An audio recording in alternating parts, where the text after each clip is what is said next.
Привет, я Клиффхенгер, и это фильм «Гадкая сестра». Бедная девушка, чтобы разбогатеть, лелеет мечту выйти замуж за принца, ради чего проходит болезненные процедуры по наведению красоты, совершенно не щадя себя. Я хочу выйти за него замуж. Правда хочу. GTA 6 перенесли на 2026 год. Какая неожиданность, да? А впрочем, в этом году и так хватает действительно крутых игр вроде Expedition 33, так что потеря не сказать, что велика. Однако, если вы консольщик, то есть один вопрос. Как пополнить баланс на той же плойке? Можете не гуглить, ведь ответ – купи код. Купи код – онлайн-сервис, на котором вы можете легко пополнить счет PlayStation, купить подписку для PSN или Xbox Game Pass, закупиться самими играми или приобрести подписку на разные ушедшие из РФ-сервисы вроде Spotify, YouTube или ChatGPT. Сервис работает максимально чисто и прозрачно. От вас не скрывают, зачем нужно ввести данные от аккаунта и почему это безопасно. Все проходит быстро и легко. Выбрали нужный вариант, ввели свои данные для входа и промокод CLIF2 на скидку 2% на любой сервис, и все. Подписка или деньги теперь на вашем аккаунте. Для пополнения, кстати, доступны Турция, Украина и даже Индия. Все самые популярные варианты для плойки. В общем, если вы искали, где легко и удобно пополнить баланс своего аккаунта в PSN, купить подписку или игру, ссылка на купи-код ждет вас в описании. Переходите, выбирайте нужный вариант и закупайтесь. Про промокод только не забудьте.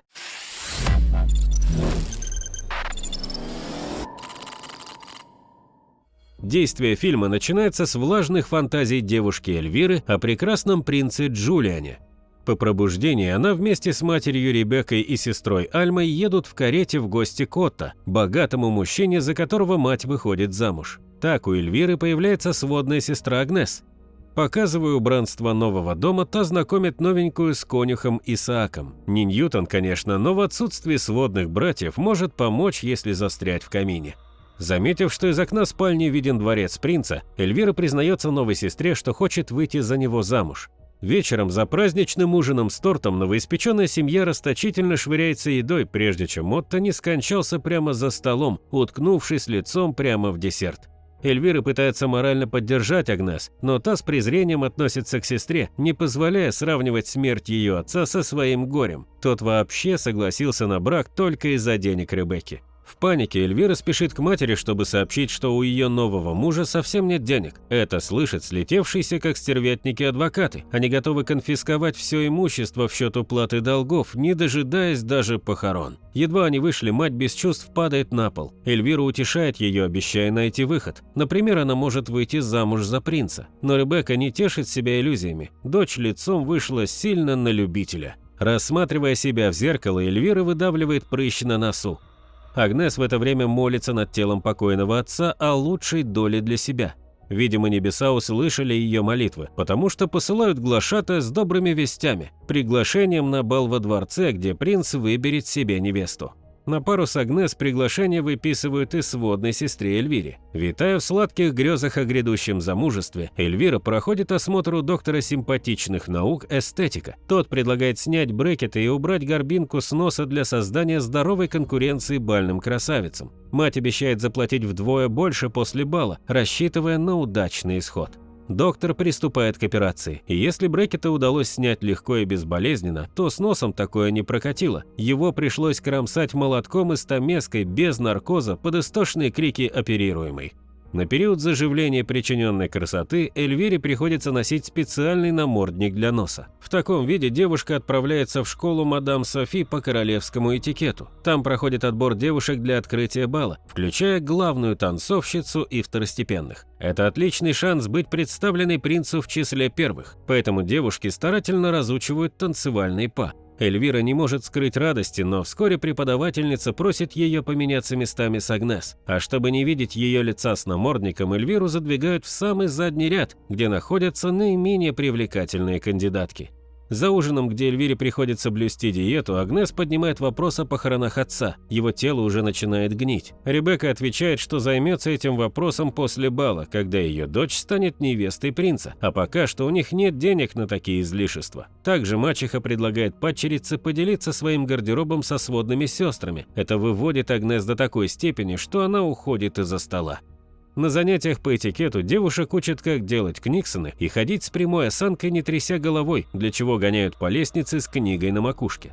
Когда вывешивают список отобранных для выступления, девушки с нетерпением бегут его изучать. Эльвира находит себя в самом низу взамен вычеркнутой по какой-то причине кандидатки, но все равно безумно радуется выпавшему шансу. Когда начинаются репетиции конкретного танца, хореограф мадам Ваня показывает, что нужно сделать, и спрашивает, кто повторит. Вместе со всеми Эльвира поднимает руку, вызывая смех у преподавательницы. Она разрешает гадкому утенку испортить партию прекрасного лебедя. Но в итоге говорит, что несмотря на наличие таланта, ей надо трудиться усерднее. В группу ее взяли не за мастерство, а потому что ее мать заплатила.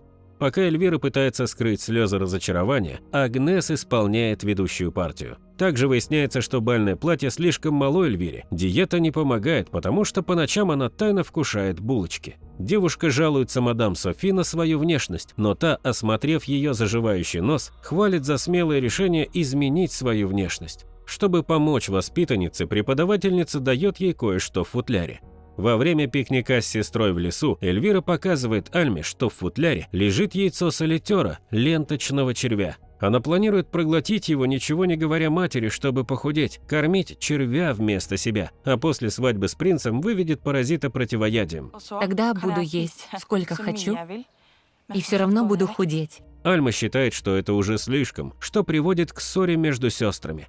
Но ради лучшей жизни и мечты о большой и чистой любви Эльвира глотает яйцо. Внезапно рядом падает подстреленная птица. Эльвира слышит голоса охотников неподалеку. Ими оказывается принц с друзьями. Венценосная особа мочится в сторонке, привлекая внимание голыми ягодицами. Заметив девушку, парни в пошлой манере делают ей непристойное предложение, но принц пренебрежительно отвечает, что не готов залазить на это. Смущенная Эльвира убегает прочь, но из-под тишка следит за объектом своих девичьих фантазий. Возвращаясь домой уже затемно, девушка обнаруживает на конюшне сводную сестру Агнес, предающуюся похоти с конюхом Исааком. Когда об этом узнает Ребекка, то называет падчерицу распутной девкой и понижает в звании до служанки, а Исаака прогоняет прочь. Довольная, что избавилась от конкурентки, Эльвира точит сладости, насыщая паразита внутри себя. Спустя 3 полнолуния близится дата бала. Мать снимает с Эльвиры намордник, обновленный нос уже зажил, да и сама она схуднула благодаря червю. Агнес в это время трудится, не покладая рук. Тем не менее, пластические операции продолжаются. Обезболив область вокруг глаз новейшим медицинским препаратом на основе листьев коки, доктор-эстетик берет в руки иглу. С ее помощью он пришивает к векам Эльвиры новые густые ресницы. Ночью под раскаты грома с завязанными заживающими глазами девушка мучается от копошащегося внутри солитера. Она бредет в темноте на кухню, чтобы заморить червячка. Там ее находит Агнес. Испытывая жалость к страдающей сводной сестре, она кормит Эльвиру. Альма, слушая в ночи ее стенания, замечает красное пятно на простыне. У нее начались первые месячные. А это значит, что мамаша теперь и ей начнет искать выгодную партию для замужества. Учитывая, через что приходится проходить старшей сестре ради шанса на брак, то еще удовольствие. Во время очередной репетиции выясняется, что Агнес не может выступать в качестве ведущей танцовщицы на балу. Мадам Ваня вынуждена искать ей замену. После просмотра кандидаток ее выбор падает на Эльвиру, прошедшую через ряд косметических улучшений. Однажды вечером, пока Эльвира принимала одновременно в ванную тарелку спагетти, Агнес, которую теперь называют Золушкой, заметила, что у сестры выпадают волосы. Сказывается дефицит витаминов, которые уходят ленточному червю. Ребекка приглашает в дом портного, который привез для Эльвиры бальное платье, представившись феей крестной. Когда та зовет сестру помочь облачиться, портной обращает внимание на Золушку, но она в ответ плюет ему в лицо, что лишь раззадоривает мужчину.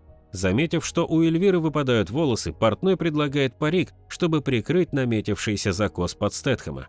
После ночного дожора на лестнице девушка замечает Агнес, у той в руках припасенное для бала платье из сундука. Не желая терпеть конкуренции, Эльвира бросается на сестру и в клочья рвет наряд. Услышав их ссору, Ребекка укладывает дочь спать, угостив настойкой опиума. Золушка в это время рыдает возле трупа отца, которого гложат черви. Похоронить его так и не удосужились. Там ей снится сон о покойной матери. Та говорит, что могильные черви сшили ей новое платье, в котором ее никто не узнает, что туфли в ее подоле, и напоминает, что ровно в полночь ее карета превратится в тыкву.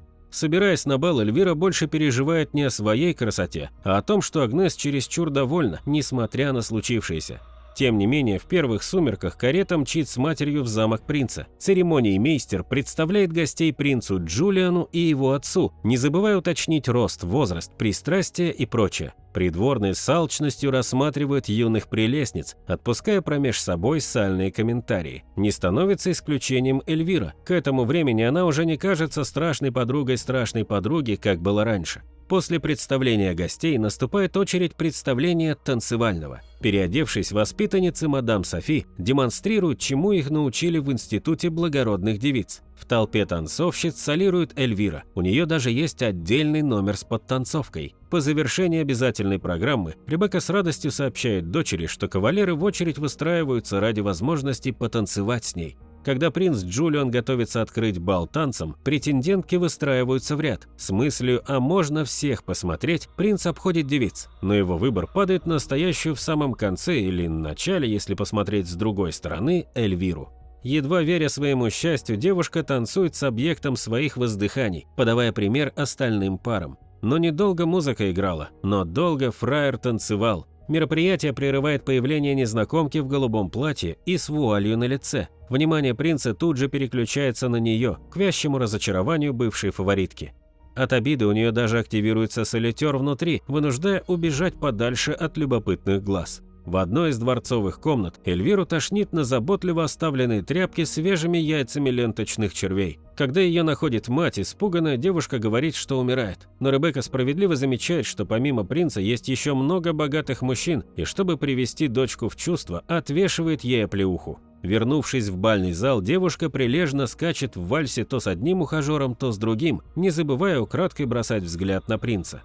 Внезапно, когда танец завершается наклоном уровня мостик, девушка видит, что под вуалью таинственной незнакомки, укравшей ее принца, скрывается сводная сестра Агнес. Поняв, что инкогнито раскрыто, та падает на каблук и покидает мероприятие. Принц бросается за своей пассией, но то и след простыл, лишь одна туфелька осталась. Подхватив ее, Джулиан спрашивает, чей туфля, мол, кому обувка подойдет, та и станет его суженой. Эльвира, угрожая Агнес тесаком, хочет забрать вторую туфельку. Между ними завязывается драка, которая плавно перетекает на второй этаж, под дверь спальни Ребекки. Женщина велит дочерям угомониться. У нее там важный гость, от которого зависит их общее будущее. Эльвира говорит матери, что Агнес увела у нее принца, но той плевать. Она сейчас своими делами занята и говорит дочери ложиться спать.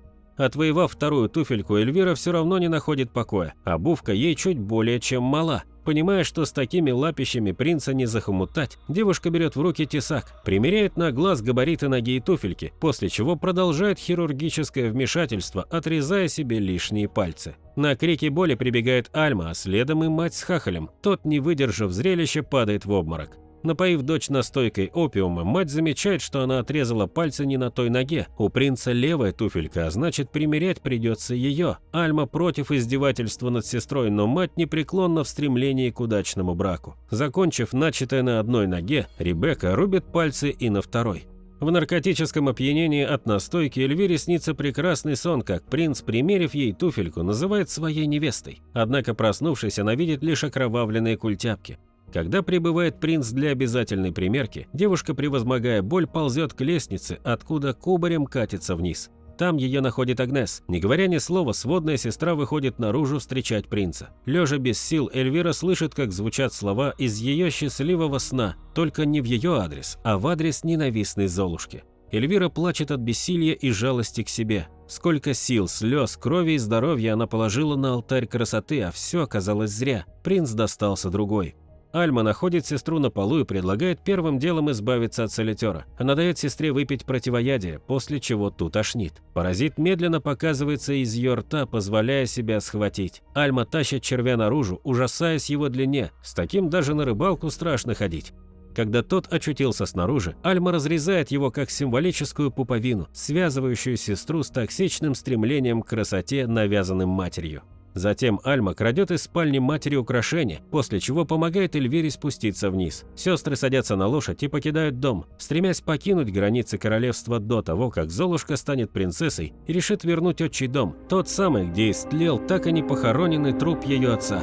На этом фильм заканчивается.